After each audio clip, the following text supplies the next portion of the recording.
Las grandes obras de la literatura hispanoamericana. Ahora, escrito por Carlos Fuentes. 100 años de soledad, por Gabriel García Márquez. Sobre héroes y tumbas, por Ernesto Sabato. Ivana Espuma, dirigido por Andrés Useche. ¿Qué tienen todas estas obras en común? Todas estas obras, además de muchas otras, fueron influidos por los escritos e ideas de Jorge Luis Borges. Jorge Luis Borges se considera una de las personas más influyentes de la literatura hispanoamericana, quizás de todo el mundo.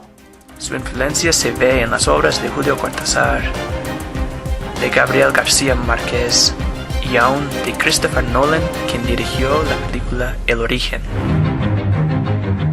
Mr. Cobb has a job offer he would like to discuss with you. What kind of work placement?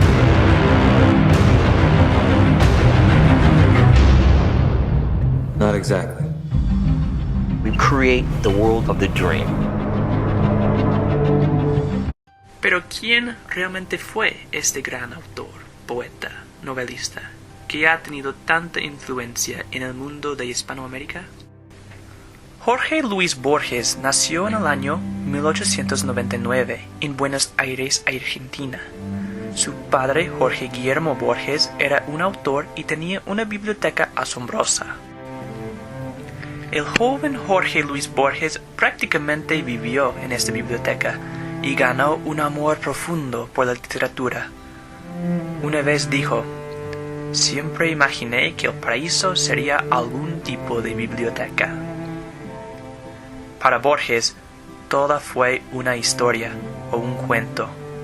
La casa vivía y contenía cosas oscuras que impactaba a Borges y mucho de su literatura aún años después. Aunque la popularidad no llegaría a Borges hasta los 60 años, desde muy joven se destinó a ser un autor famoso. A los 9 años, porque Borges crecía aprendiendo el español y el inglés, fue publicado su primera obra. Se publicó su traducción de The Happy Prince al español en un periódico de Buenos Aires. A los 14 años, su familia tuvo que mudarse a Europa, porque su padre sufría de la pérdida de su vista y necesitaba que un especialista lo examinara. Borges un día llegaría a heredar esta enfermedad. En Europa, Borges añadió a sus idiomas conocidos el alemán y el francés, y se familiarizó con las obras europeas. La familia decidió quedarse en la Suiza hasta el año 1921. Al volverse a Argentina, Borges pudo ver a Buenos Aires con ojos abiertos. Dijo en sus propias palabras: "Fue muy importante para mí que me criaran en Suiza. Me permitía al volver a redescubrir mi patria. O sea, si quedara toda mi vida en Buenos Aires, no hubiera podido verla. Habría sido demasiado cerca de mí". Buenos Aires llegó a ser para Borges una ciudad donde se puede lograr cualquier cosa. La ciudad y la tierra estaban llenas de historias. Cuando veía los campos, imaginaba a las guerras que acontecieron ahí a lo largo de la historia de su país.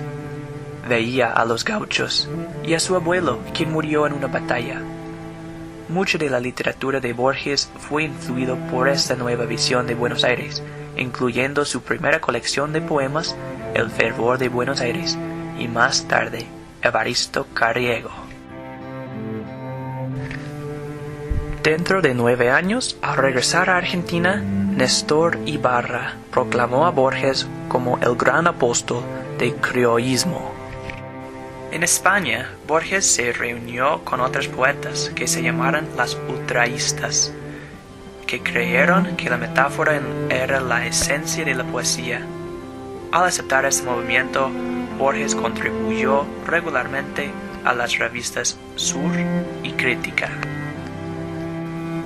Algunos años después, Jorge Luis Borges obtuvo una herida de la cabeza. Después de quedarse muchos días en el hospital y después de una operación, Borges temía que había perdido la habilidad mental de escribir poemas. Pensaba que si fallara en escribir un poema, significaría que había perdido su habilidad de escribir.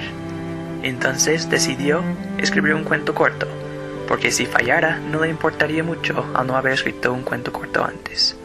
Así que Borges empezó a escribir muchos cuentos cortos, sus más famosos siendo dentro de un libro llamado Ficciones. La vista de Borges estaba fallando.